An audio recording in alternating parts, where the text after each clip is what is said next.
हम एक हफ्ते से सिर्फ ये डिसाइड करें कि हम कैसे आपको कहेंगे प्राइम मिनिस्टर जी, प्रधानमंत्री जी। मैं भी आपका परिवार का हूं भाई।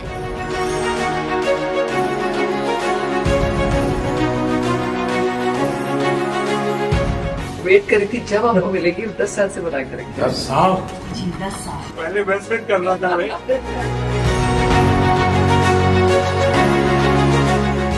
राज कपूर साहब ने दुनिया में भारत के सॉफ्ट पावर की ताकत को एस्टैब्लिश कर दिया। तो कभी नहीं क्या आपको कैमरा चालू नहीं होता करना? फोटो तो रैली होता होगा। बहुत कम वस्तुओं में जो बचे थे फैमिली में, तो ये 10 या 12 वस्तुओं में से एक है, तो आपको पेश करना चाहते हैं हम। यहाँ जो पीएम म्यूजियम बना है उसमें रखवाऊंगा।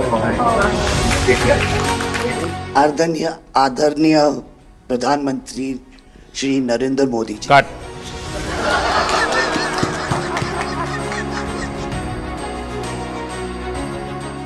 पिछले हफ्ते जो हमारी व्हाट्सएप फैमिली ग्रुप है, हम एक हफ्ते से सिर्फ ये डिसाइड करें कि हम कैसे आपको कहेंगे प्राइम मिनिस्टर जी, प्रधानमंत्री जी। रीमा बुआ मेरे को रोज फोन करके पूछ रही है क्या मैं ये बोल सकती हूँ, क्या मैं ये वो बोल सकती हूँ। मैं भी आपका परिवार का हूँ भाई, आपको जो मर्जी पड़े वो बोलिए। बहुत अच्छा रट के हाँ।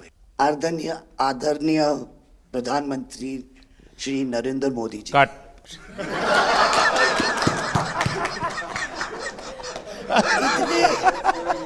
इतने कीमती वक्त में आपने सबको आज यहाँ निमंत्रित किया राज कपूर के बर्थडे 100वीं बर्थडे पे अवसर पे।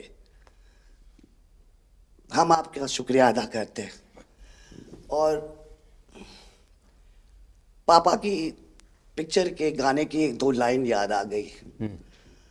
मैं ना रहूंगी, तुम ना रहोगे, लेकिन रहेंगी निशानियां। वाह।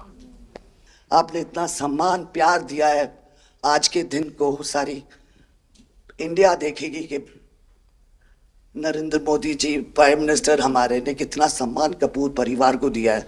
राज कपूर साहब ऊपर का से बहुत बड़ा योगदान है जी। आपका स्वागत करने का अवसर मिला और राज साहब का 100वां जन्मदिन यानी हिंदुस्तान की फिल्म इंडस्ट्री की स्वर्णिम यात्रा का वो कालखंड है जी।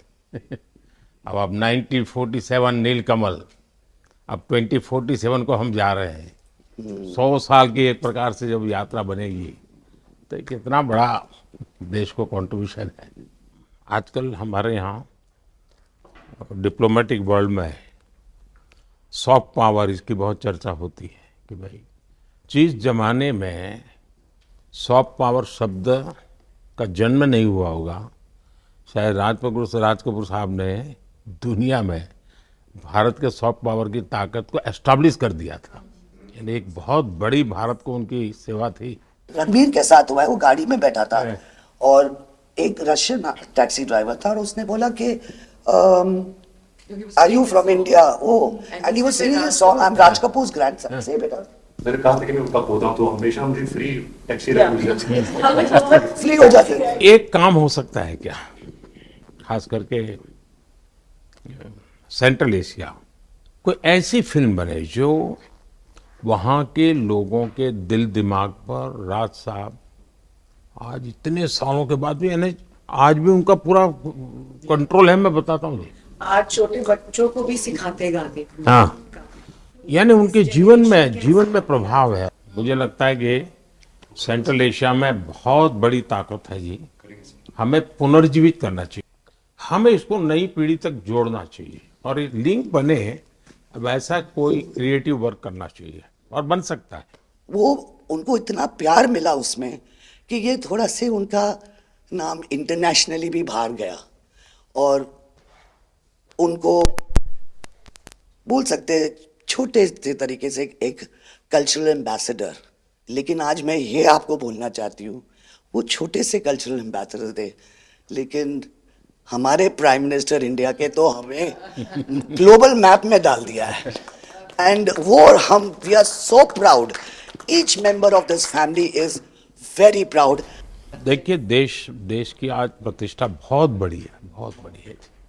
सिर्फ योगा ले लीजिए जी, आज दुनिया के किसी भी देश में जाइए, योगा के प्रति इतना मम्मी और मैं, हम दोनों, बेबो, लोलो, हम सब योगा में बहुत रुचि रखते हैं। वैसे मैं दुनिया के जितने लीडर से मिलता हूँ, लंच डिनर अगर साथ में है तो मेरे अगल बगल में जितने भी है वो मेरे से योगा के लिए ही चर्चा करते हैं। एक छोटा सा ट्रिब्यूट है नाना जी के लिए। एक्चुअली दरअसल मेरा पहला फिल्म है एज अ प्रोड्यूसर, एंड मेरा सपना था कि मैं अपने फैमिली के साथ कुछ करूं, तो सब इस फिल्म में है। मैं एक चीज बोल सकती जी हूँ, बिल्कुल। ये वो ग्रैंडसन है, राधा ग्रैंडसन्स, मेरे दोनों बच्चे, हैं, ये अपने नाना को मिले नहीं है हैं। और ये पिक्चर बना रहे हैं, और उनकी सब उस अरमान ने इतनी खोज की है हर चीज की, और उसमें थोड़ा बहुत just for him he is making. जो कुछ सीखे हम फिल्मों के माध्यम से, और जो माँ ने सिखाया मुझे, उनसे सीखे हम। देखिए, जब आप रिसर्च करते हैं ना, तो एक प्रकार से आप उसको जीते हैं जी, उस दुनिया को जीते हैं। तो आप बड़े भाग्यवान हैं जी कि भले आपने नाना जी को देखा नहीं, लेकिन नाना जी को जीने का आपको अवसर मिल रहा है। जी बिल्कुल बिल्कुल, ये बहुत बड़ा सपना है मेरा, और I am really thankful, full family is part of this. मुझे याद है हमारे यहाँ इनके फिल्मों की ताकत क्या थी। जनसंघ का जमाना था और दिल्ली का चुनाव था, तो चुनाव में जनसंघ के लोग हार गए। तो अडवाणी जी, अटल जी ने कहा, यार चुनाव तो हार गए, क्या करेंगे, तो चलो बोले मूवी देखते हैं। तो वो मूवी देखने गए, राज कपूर साहब की मूवी फिर सुबह होगी। जनसंघ के दो नेता पराजय के बाद जाते हैं और मूवी देखते हैं फिर सुबह होगी, और आज फिर सुबह हुई।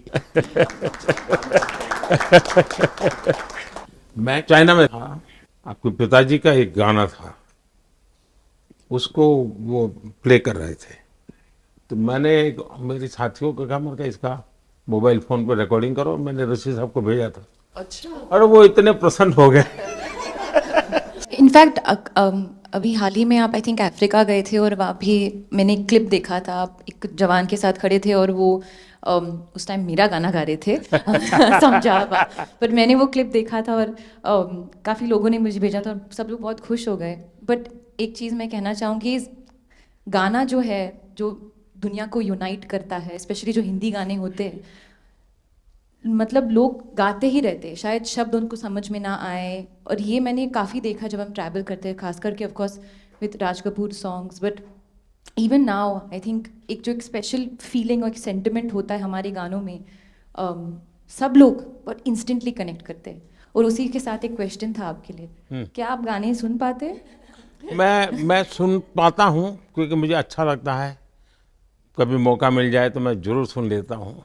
आप पहले प्रधानमंत्री हैं जिससे मैं मिला हूँ, और आपने आंखों में आंख लगा के इतने मतलब पर्सनली हमसे मिले हैं, और 2 बार मिले हैं। आप में इतनी अच्छी एनर्जी है, और आप इतनी मेहनत करते हैं, और आप जो करते हैं मैं आपको कंग्रेचुलेट करना चाहूँगा। और thank you for opening your doors, और हम सबसे मिलने के लिए, और इतने एक्सेसिबल होने के लिए, तो बहुत बहुत शुक्रिया। मैं आपके पिताजी को मिला हूँ, और मैं सोच रहा था कि आज मुझे 3 पीढ़ी को मिलने का मौका मिलेगा, लेकिन आप लाए नहीं तीसरी पीढ़ी को। They're all big actors. We are not in the creative field. My children are trying level best. That we would be invited by the Prime Minister. मतलब पापा थैंक यू। 13, 14 और 15 दिसंबर को हम राज कपूर का एक रेट्रोस्पेक्टिव कर रहे हैं। गवर्नमेंट ऑफ इंडिया, NFDC और NFAI ने हमारी बहुत मदद की। हमने उनकी 10 फिल्म लेके उनको रिस्टोर किया है, ऑडियो और विजुअल। तो हम पूरे हिंदुस्तान में कुछ 160 थिएटर्स में 40 सिटीज़, अराउंड 40 सिटीज़ उनकी फिल्में दिखा रहे हैं। तो 13 तारीख को हमारा प्रीमियर है, जो हम मुंबई में करें। पूरी फिल्म इंडस्ट्री को हमने बुलाया है। Thank you. जय गणेश।